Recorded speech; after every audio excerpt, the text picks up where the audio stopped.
কারাগারে কণ্ঠস্বর পরীক্ষা নিয়ে গোয়েন্দা পুলিশের বিরুদ্ধে ট্রাইব্যুনালে অভিযোগ দিলেন সাবেক মন্ত্রী হাসানুল হক ইনু।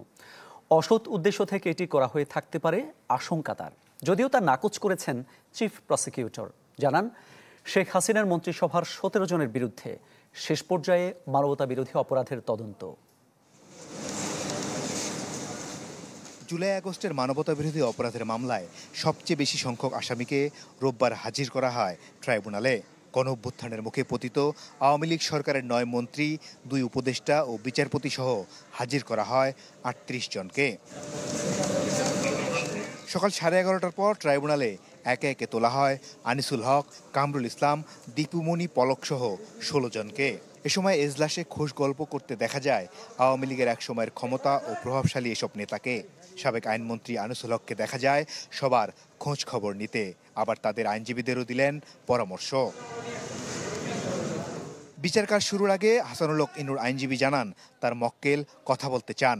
এ সময় হাসানুল হক ইনু বলেন, গেল জুনে ডিবি পরিচয়ে কারাগারে তার কণ্ঠস্বর পরীক্ষা করা হয়। তার দাবি এটি অসৎ উদ্দেশ্যে করা হয়। এ সময় চিফ প্রসিকিউটরের সাথে বাকবিতণ্ডায় জড়ান ইনু। উচ্চকিত হয়ে ওঠেন সাবেক মন্ত্রীরাও। পাল্টা তোপ দাগেন ট্রাইব্যুনালও, বলেন তারা ন্যায় বিচারের স্বার্থে সবকিছু শুনতে পারেন। পরে চিফ প্রসিকিউটর দেখান ট্রাইব্যুনালের আদেশেই ইনুর কণ্ঠস্বর পরীক্ষা করা হয়েছে। কারাগারের অভ্যন্তরে তার ভয়েস রেকর্ড করা হয়েছে। তো কি উদ্দেশ্যের ভয়েস রেকর্ড করা হয়েছে এবং কেন রেকর্ড করা হয়েছে এ বিষয়ে আমি তার নিয়োজিত আইনজীবী বা আমার সাথে যারা ছিলেন তারা কেউ অবগত ছিলেন না, বা কোনো পিটিশন আমাদের জানা ছিল না, বা কোনো অর্ডার হয়েছে কিনা সেটাও আমরা জানতাম না।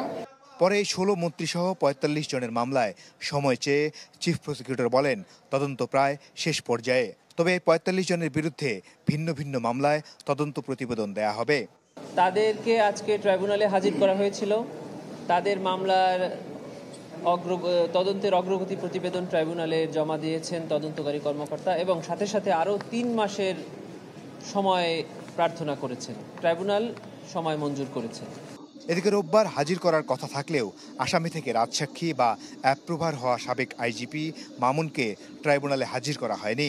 প্রসিকিউশন বলছে তার বিরুদ্ধে একটি মামলার বিচার শুরু হয়েছে, এই মামলায় তাকে আনা হবে না।